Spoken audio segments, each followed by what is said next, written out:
can be achieved under microwave heating within a minute or two. So this is, now we are talking about the green chemistry so that we can save some energy. Okay, once we synthesize the compound, so first thing is the design of the molecules, which we say what we need basically a design that molecules should be long, rod-like molecules having two parts. One is the rigid part, one is the flexible part. So once we design and synthesize the molecule, second thing comes characterization. Because you can design and can say anything, but ultimately you have to say that yes, whatever I prepared is the pure and the molecule which I have designed it. So for that we need first the chemical characterization, which is generally done by taking the thin layer chromatography or HPLC to know the purity, and to further know the molecular structure, we do the 1H NMR, 13C NMR, IR, UV, mass, elemental analysis, etc. And we establish the purity and the correctness of the molecule. Once the molecule is characterized, then we start looking the liquid crystal properties. Because if it is just other fields of the science like biological science or something, then once the molecule is synthesized, you start looking the biochemistry, pharmacology, etc. But in the case of liquid crystal science, after synthesizing molecules, we started looking the liquid crystal properties. And these liquid crystal properties we looked by three different techniques. One is the polarizing optical microscopy, differential scanning calorimetry, and X-ray diffractometry. So the polarizing microscopy is a very simple thing. We have a normal microscope. So we take the substance over a doctor's slide, just a 1 milligram or 2 milligram of the substance, and we put a cover slip on this substance, and then if it is a room temperature liquid crystal, we can directly look under the microscope. Otherwise, we put in the hot stage. So that's the hot stage means you can heat and cool the system. We put under the hot stage and put under the microscope. We start heating and cooling the system and look in the microscope. So once the system comes in the liquid crystalline phase, we see beautiful textures, very aesthetic textures actually appears like this. Actually. And this appearance of these textures is indication that the substance is in the liquid crystalline state.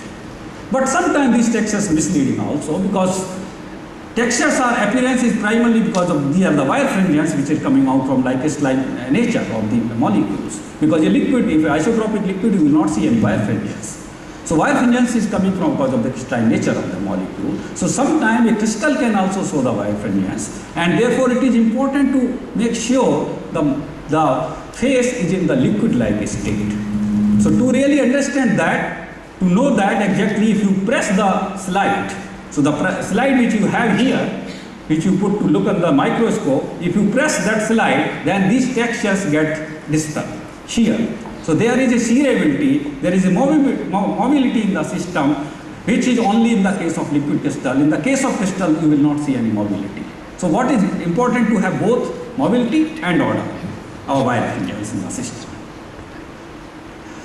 And obviously, this is a qualitative way of knowing that compound is showing liquid crystals. Then we need the quantitative estimation of what's the heat it is absorbing or evolving during the phase transition. So this is to done by differential scanning calorimetry.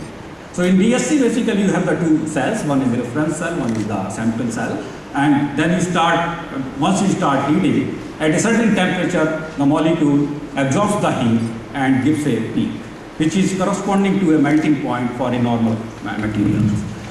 So if it is a simple material, you will see only one peak, which is corresponding to crystal to isotropic liquid.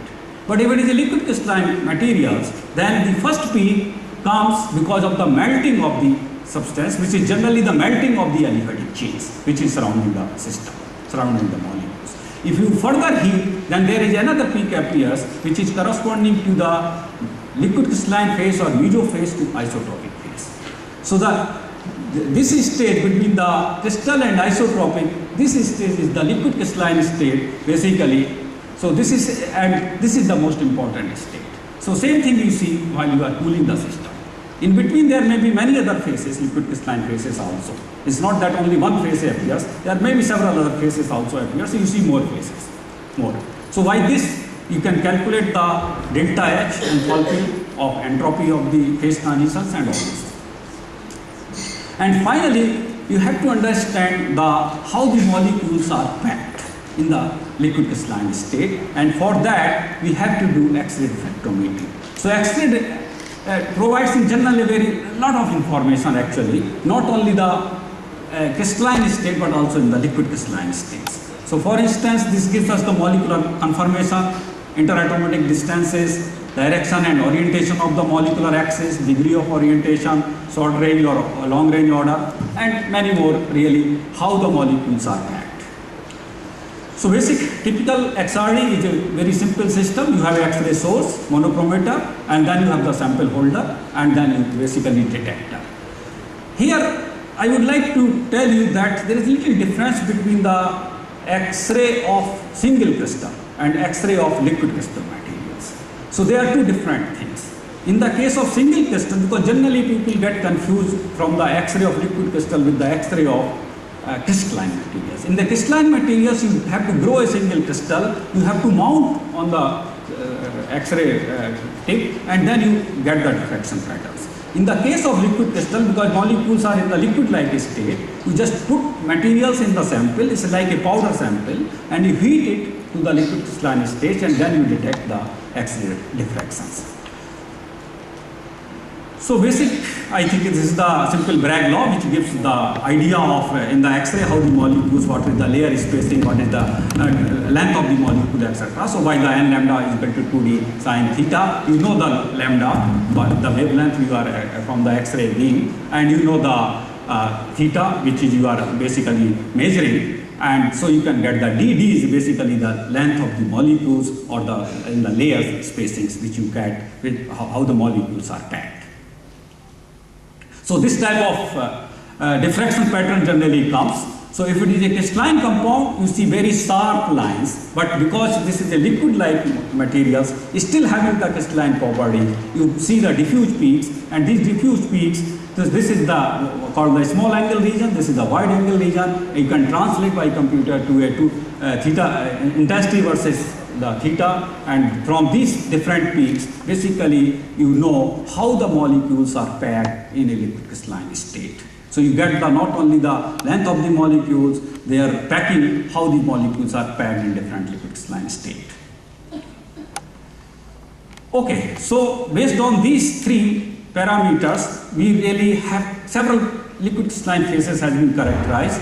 One of the most important in classical is the nematic phase, which means the molecule have only orientational order, no positional order. But once the positional order is started, we call the symmetric phases in the rod-like molecules, and there are several symmetric phases which are shown here at the bottom, but I will not discuss because these are certainly much higher level of discussion, and you need a really expert physicist to define from the X-ray basis how these molecules are arranged. So I think this lower part is not of your purpose. I will talk only about the nematic phase, which is used in the display devices and other devices. Okay, but before coming to the nematic phase, I will give you idea of the other type of liquid crystals, which I mentioned in the very first about the lyotropic liquid crystals. So lyotropic liquid crystals are very common in our everyday life. The soap, detergent we use is basically lyotropic molecule, lyotropic liquid crystals. These molecules are amphiphilic. You know, amphiphilic means having both polar and non-polar groups, like this one here, head group and a tail, which is the non-polar groups.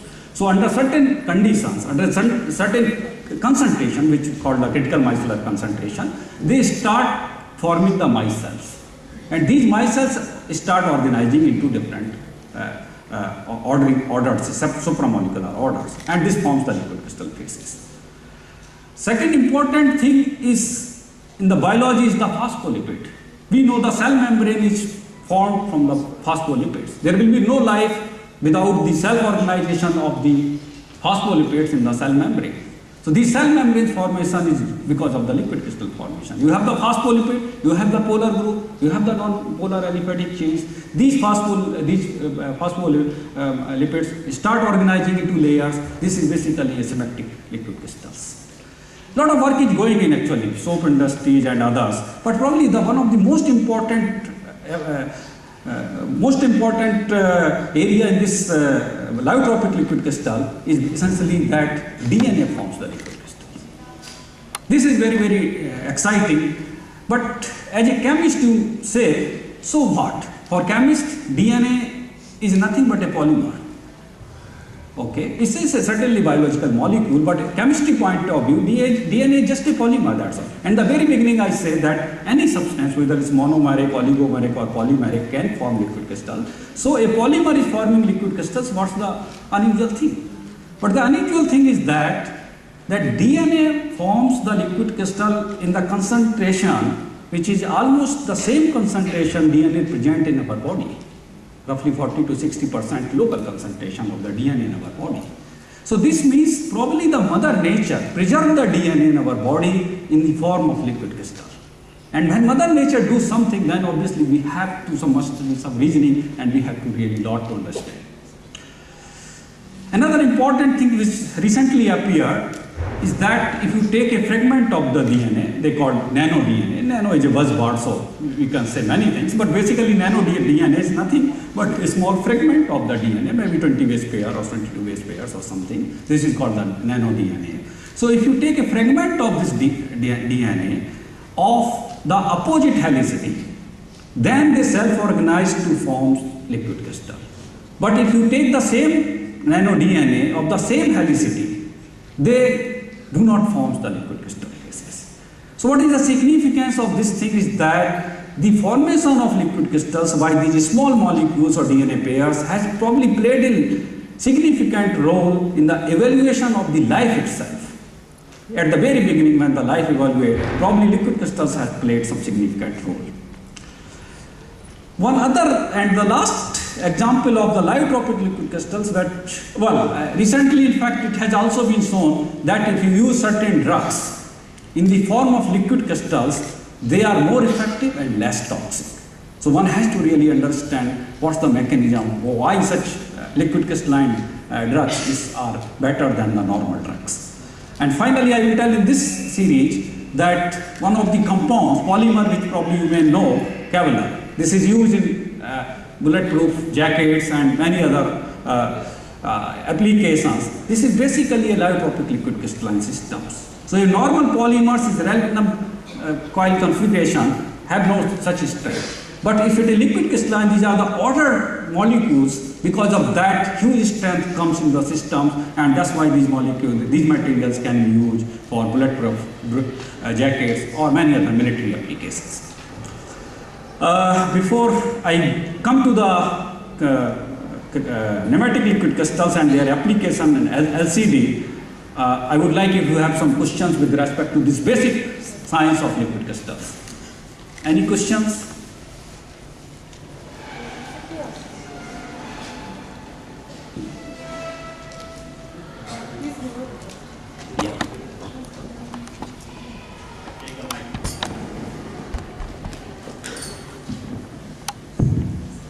Sir, you told that when an isotopic solid is heated, it forms a middle stage as liquid crystal, sir. Yes. If it is removed from the heat, after it cools, will it become solid again or will it reach the liquid stage?